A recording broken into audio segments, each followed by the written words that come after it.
है। यहाँ से पहले बिंदु को मरीचि ऋषि के नाम से जानते हैं। उसके बाद में जो बिंदु है वो कहलाते हैं ऋषि वशिष्ठा। ऋषि वशिष्ठा की बाईं ओर आपको एक छोटा बिंदु नजर आएगा। ये बिंदु ही है अरुंधति।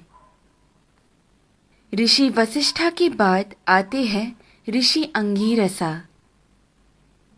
फिर आते हैं ऋषि अत्रि। फिर दाईं ओर की तरफ मुड़ते हुए जो बिंदु आता है वो है ऋषि पुलस्त्य।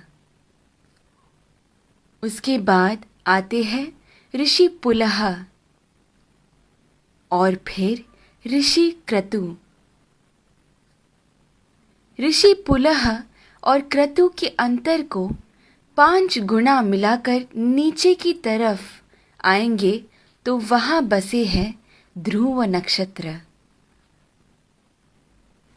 सदा उत्तर में रहने की वजह से उसे ध्रुव नक्षत्र कहा जाता है। इंग्लिश में हम इसे नॉर्थ स्टार के नाम से जानते हैं। बाल्यावस्था के ध्रुव नक्षत्र अगर उत्तर में बसे हैं तो वृद्धावस्था के अगस्त्य नक्षत्र दक्षिण में बसे हैं। अगस्त्य और ध्रुव नक्षत्र हमेशा उसी स्थान पर ही पाए जाते हैं। इन दोनों के बीच में मौजूद आकाश गंगा सतत घूमती रहती है।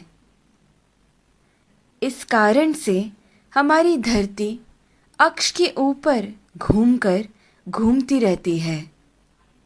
ये सच है कि सारा जगत भगवान के इर्द गिर्द घूमता रहता है, लेकिन वो हमें कभी नजर नहीं आ सकता। भूमि के अनेक कालों में से उसे 4 काल में छांटते हैं। ऊपर नजर आ रहा पीठ के बल सोया हुआ प्रश्न चिन्ह के आकार में बना हुआ सप्त ऋषि मंडल हमें वसंत ऋतु में ठीक ऐसे ही नजर आता है। आगे बढ़ते हुए शिशिर ऋतु यानी ठंड के मौसम में हमें सप्त ऋषि मंडल ऐसे नजर आता है।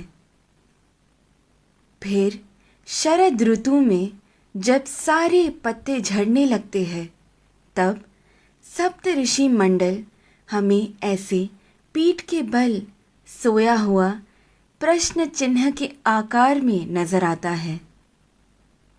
और फिर ग्रीष्म ऋतु यानी गर्मी के मौसम में हमें सप्त ऋषि मंडल ऐसे शीर्षासन कर रहे प्रश्न चिन्ह के आकृति में नजर आता है। चाहे जो भी हो, जब हम ये सारे प्रश्न चिन्हों को एक साथ में देखते हैं, हमारे सामने एक विशेष आकृति हमें बनता हुआ नजर आता है। वही कहलाता है हमारा स्वस्तिक।